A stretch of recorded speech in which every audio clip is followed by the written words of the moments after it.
The purpose for fund codes is to track your fundraising efforts in terms of how much money has been raised for projects and general expenses. Every gift and pledge that is entered into your data must have a fund code. A great example is the general fund, or whatever your organization calls it. You will certainly have a fund code that represents that fund. It then allows you to determine at any time how much money has been raised for that fund. But of course, you'll have others. If you were building a new building, for example, you could create a fund code for that. Other examples might be staff members who raise personal support, health clinics, equipment, etc. Any reason for fundraising can become a fund code. It's easy to confuse fund codes with appeal codes. Remember, appeal codes track your fundraising efforts, but fund codes track the reason for the money. You may have many fundraising efforts that raise money for a special fund. You might hold a golf tournament that raises money for the new building. You might have a special letter campaign that raises money for the new building, etc. The golf tournament and letter campaign are appeals. The new building is the fund. Fund codes very often parallel your accounting system, although that's not required. Your accounting system usually tracks funds, so the concept is similar. Fund codes allow you to run a report from time to time to determine how much money has been raised this month, for example, for the new building fund. You can create a new fund code in one of two ways. The easiest is to go to the plus sign at the top of Denari and then click on New Fund from the Quick Items menu. You can also click the plus sign and then again click on the fund codes in the Codes column. This will bring you to a list of your existing fund codes. You can edit one of those by finding the one that you want and then clicking on it to open it. You can also click Add New from this page to create a new code, and we'll do that. The first field at the top is the description field. This field is for you. It describes to you and your coworkers what this code is about. So using our new building example from earlier, we might type building fund here.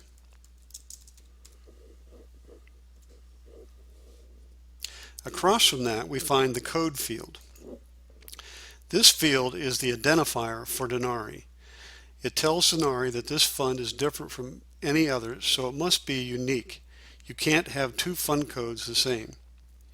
Some people prefer to keep this pretty simple, and in our example we might simply enter BF here for building fund. Some users, however, have a strategy for their codes. For example, they might start all of their personal fundraising for staff codes with a PF, then give each one a number, so their codes might be something like PF100, PF101, etc. Another type of fund might start with a different letter or set of letters followed by numbers. This can be helpful in reporting, since we could use that to produce a list of gifts, for example, that have fund codes that run from PF100 to PF500. But from Denari's perspective, the only requirement is that it be unique. The description and code fields are the only two required fields on the page. We could stop here if that's all we need, but let's discuss the other fields on the page, starting with department. A department is a grouping function for fund codes. We could, for example, create a department called personal fundraising and then link all the staff member fund codes into that department by selecting it here. The big advantage is that this can make reporting a little easier. If we have 20 staff members, we could simply get a list of gifts to the personal fundraising department rather than having to use the PF100 to PF500 filter we looked at earlier. Either method works. It's just a little easier using a department code. Of course, you will need to create a department code prior to setting up your fund code. That is covered in the video on that topic. The Cancel checkbox allows you to close or cancel this code.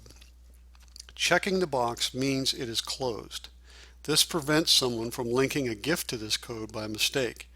It also makes the list of fund codes in gift entry shorter and easier to manage. The Sales Revenue checkbox allows you to indicate that any gift to this fund is really a sale and is non-charitable. You might set up a fund code called book sales if you were selling books. You can record the revenue in Denari by linking those sales to this fund code. Let's talk about the next two fields, restricted and insulated, together. Both have no specific definition in Denari. Therefore, you can define them in any way you want. Let's say that you decide to define restricted as being funds that can only be used for the new building as opposed to funds that are intended for the building but could be used for other things if needed. Checking this box will allow you to get a list of just those restricted gifts later. The notes field can be used for anything you want. Anything you enter here could help staff members understand what this fund is about in the future. The accounting information section relates primarily to the QuickBooks export feature. If you will not be using this feature, then you can ignore them. There's also a Peachtree export available, but we'll focus on QuickBooks here since it is the most popular. The two primary fields here are GL and GL Fund. The GL field is where you will enter the general ledger account number from QuickBooks that corresponds with this fund. In our new building example, you will have a fund in QuickBooks by the same name, and that account has a number. Simply enter that number here. The GL Fund is really the class in QuickBooks. Classes must be turned on in QuickBooks to use Denari's QuickBooks export, and you will simply transfer the class for this fund in QuickBooks to this field. Now when you run the QuickBooks export from Denari, it will produce an output file using this information. You will then import that file to QuickBooks. For more information on this process, you can view the video on that topic. The last field on this page is the admin percentage field. It also relates to the QuickBooks export process. Some organizations have decided that a percentage of any money raised for some funds will be applied usually to the general fund. Let's say that 5% of any personal support money raised will go to the general fund. Simply enter a 5 here.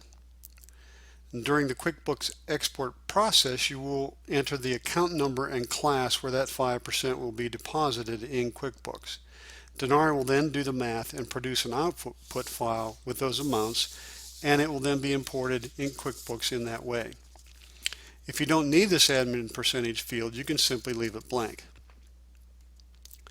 Now, to complete the fund code setup process, simply click Save at the top of the page in the button bar. This completes this video on fund codes. If you have any questions, please contact tech support by clicking the Help button here at the top of the page and then clicking on Support.